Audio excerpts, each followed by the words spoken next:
you want to watch it later, you will get a little clip of it on our YouTube channel, and it's really set up for a lot of my subscribers. So you guys, if you want to see what other meetings look like, or what a lot of training that we've done, guys, I have 800 videos on YouTube. So just go Alfonso Cuadra on YouTube, go to my channel, make sure to subscribe, and you have access to all 800 videos. All that content is there for you if you like anything you hear today. Okay, so we talked about that $1 million plan, okay? And we're gonna start with where everyone likes to go, okay? People think about real estate, and really what comes to mind for a lot of people is that single family house. That single family house. Everybody says, I want that single family house. And I'm here to tell you, or share with you rather, that that single family house may not be the best investment. And it may not be the best investment at the beginning of your career. There is a time for that. There will be a time for you guys to buy houses and cars, but when you are in your 20s, okay, and early 30s, your future self, think about your future self, and how is that future self going to be thanking you? The reason that I live the life that I live today is because of the decisions I made when I was in my early 20s, or of course all throughout my life, but specifically in my early 20s, because I am reaping the rewards of that. And so it's all about delayed gratification. Now, this is contrary to what you've heard in the industry, right? People are like, everybody says the real estate and the housing, a house is your biggest asset. And of course, there's a lot of books on how a house is not your biggest asset. In fact, a house takes money out of your pocket. You see, a house has too many leaks, okay? A house, you got to pay for repairs. You got to pay for the roof. You got to pay for the snow. You got to pay for the water bill. You got to pay the taxes. You got to pay the hydro. You got to pay the gas. You got to pay for the lawn. You got to pay for the rentals. If you're going to renovate the property, people are always like, oh, I want to do my bathroom, I want to do this, I want to do that. So ultimately, all of these are leaks, which it doesn't make sense. Now, if you are living in this house, and whoever the first person, I want you to oh, I didn't talk about the mortgage. Mortgage, okay? And I'm sure I can go on and on and on and on all the different leaks that single family house has, okay?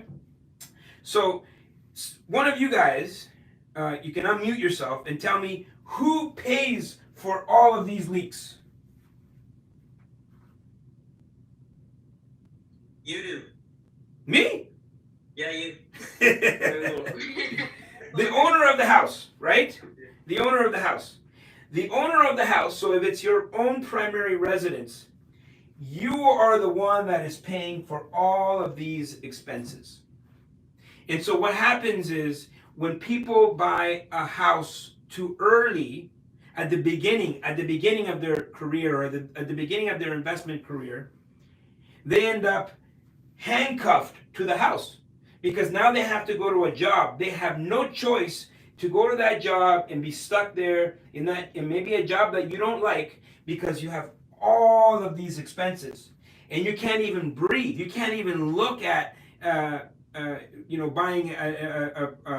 an investment property because you are stuck. You are stuck paying for all of these things. There is no income, which is why buying a primary home for yourself at the very beginning, notice I said at the very beginning, it could be a massive liability and it could handcuff you for the next 5 to 10 years. Now, you could buy a house as a rental, okay? Here's the problem with that. You have one tenant, okay? One tenant.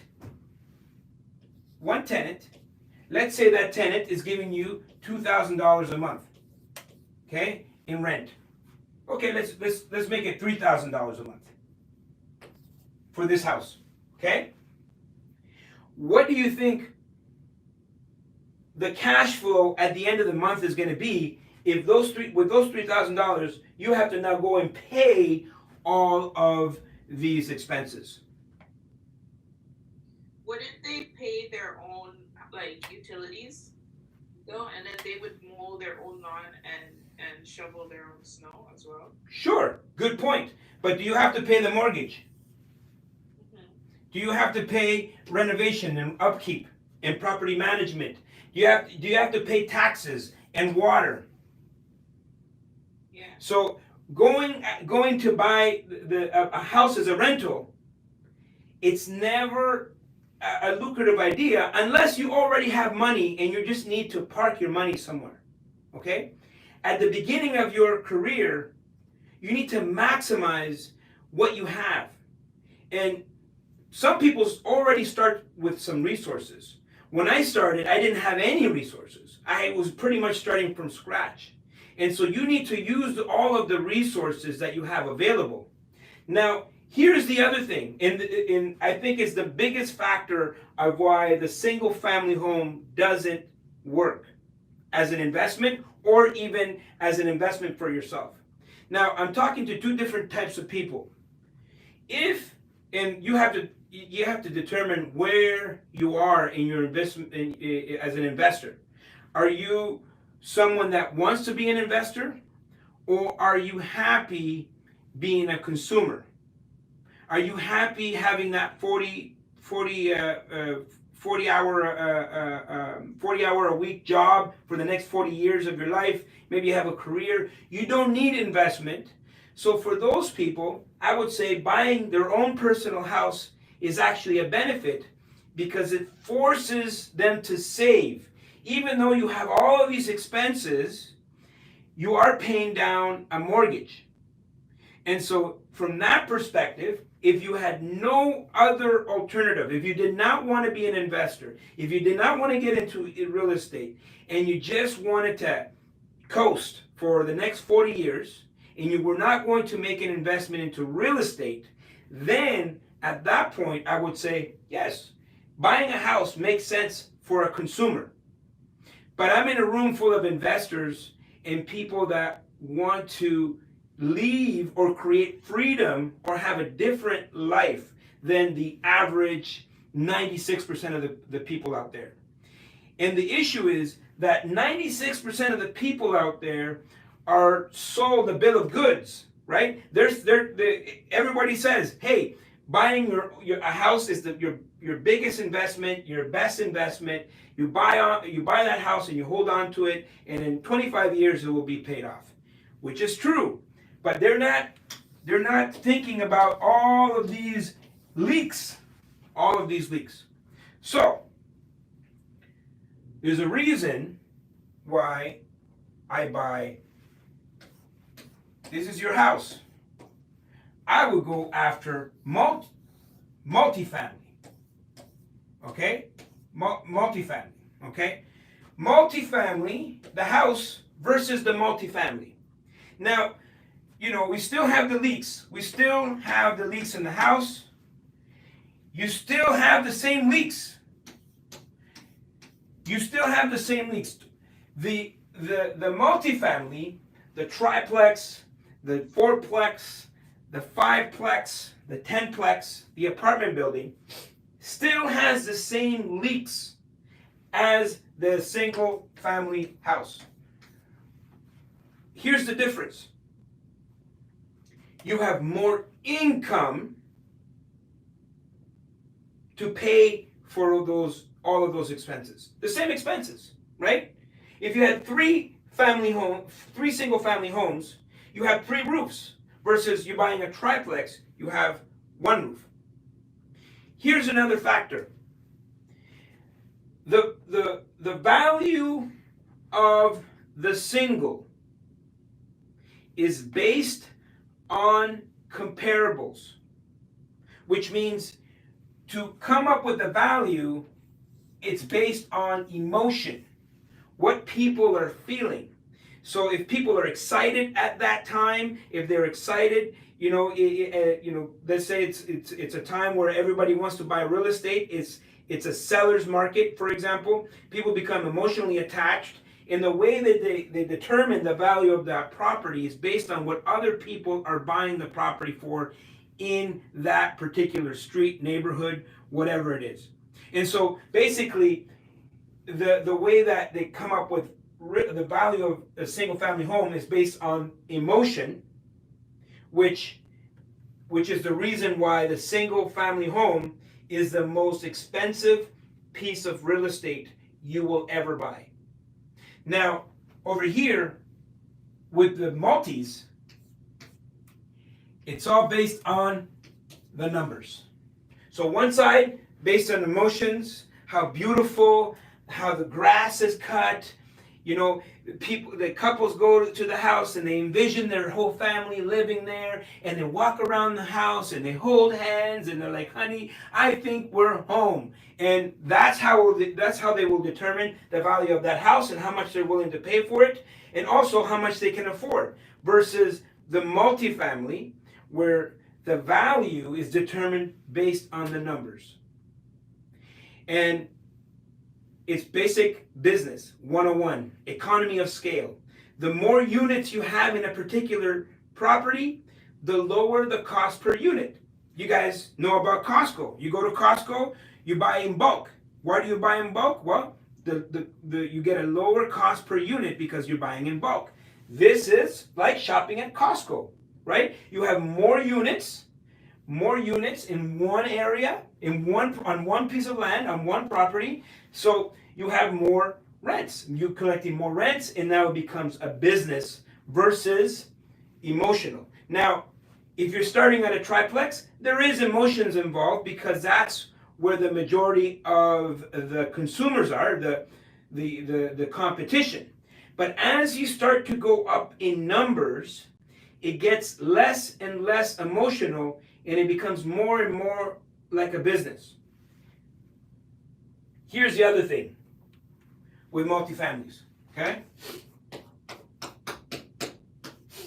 Multis. So, number one, easier to get funding, mortgage. First of all, the lender is looking at this particular transaction as a business as well. And they're seeing, can the business support itself? So, regardless of what you may think, because you are buying a higher valued asset, but it's actually easier for you to get financing. Well, how does that work? Well, when you're buying the single or even the duplex, the single and the duplex, the onesie and the twosie, the entire mortgage is based on your specific situation, your debt to income ratio, your income, your job stability, your credit history. It's all based on you and your ability to pay back this mortgage. Okay? So when they look at a single or a duplex, it's like, can you afford this property? 3 units and let's say between 3 to 5 units. We're calling this residential multifamily. But you can still get a residential mortgage. They will take you into consideration, of course, and there is debt to income ratio. By now, they're going to take the income of the property. So let's say you have 4 or 5 units or 3 units. They'll take that income and they'll take half of it and they'll add it to your income to help you qualify for a bigger asset. And we'll have a case study in just a moment when I pull up the PowerPoint. And so it's actually easier to buy bigger. Now, commercial real estate, we're talking about, anything above 5 units, depending on the bank.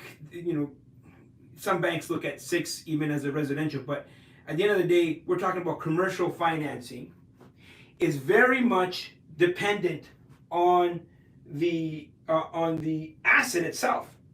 So the asset's performance determines of whether or not you're going to get that funding. And believe it or not, guys, it's easier for me to buy a $10 million property than it is if I'm going to go buy a single family house. Because that single family house is dependent on my debt to income ratio versus if I'm buying a building is dependent on the performance of the building, because at the end of the day you are buying a business. And so on the financing side, it's easier. It's easier to manage. When people say, hey, I'm buying a duplex, I think like, ooh, it's a lot of work, right?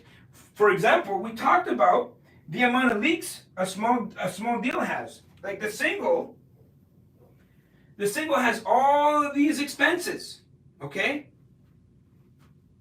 When someone moves out, so that $3,000 is no longer coming in,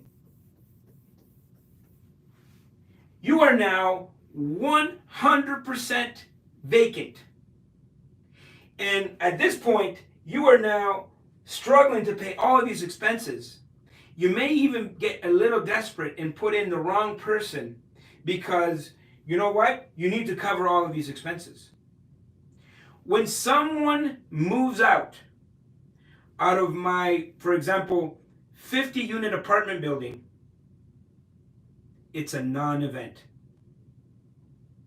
There's probably people moving out of one of my buildings right now, and I don't even know about it. If someone moved out of your single family home, that's all you're thinking about. That's all you're going to be focused on until you rent it. Here's the other thing. Remember this concept here?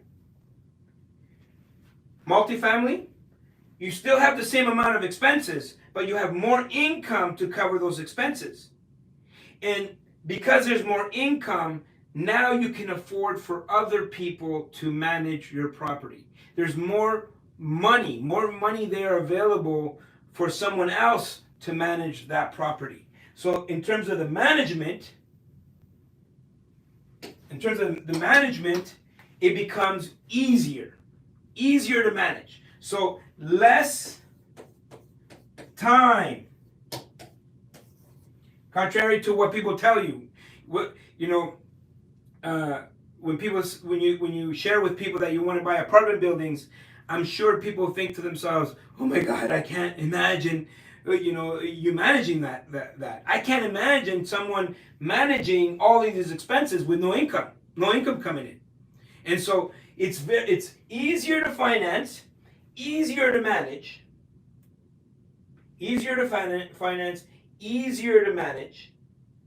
and ultimately, it will give you freedom.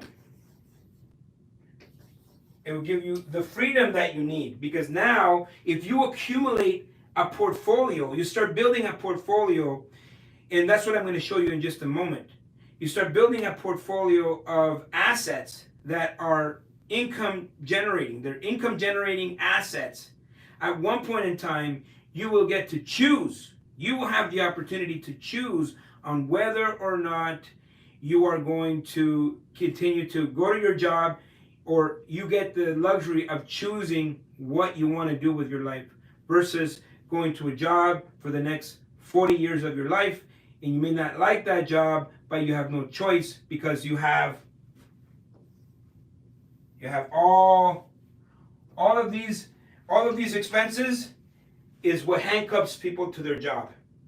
And so the real true meaning of freedom is for your passive income, right? So if you have to go to a job, that's active income. You are actively going to that job, okay?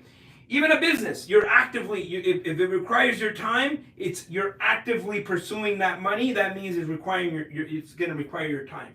And so the reason you have to do that and you're handcuffed to that is because you have all of these expenses. You are handcuffed to that. And so over here, the asset pays, right? The asset pays for all these expenses, and there's going to be some cash flow left over, and that cash flow, along with the equity in time, is what will give you the freedom. Also, over here, if you have your own single family home, you are working to pay off that mortgage. You are working to pay off that mortgage.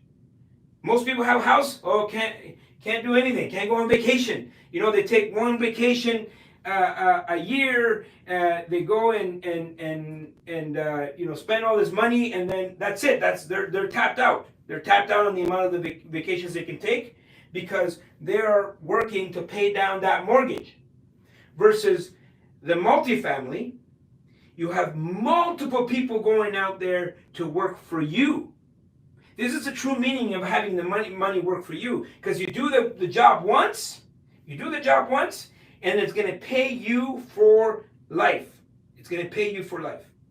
And so at the very beginning, you may have to figure out how to get in the game. You may need to, you may need to do some joint venture partnerships. You may need to figure out, maybe you can tap into other people's resources. We talked about that many times here.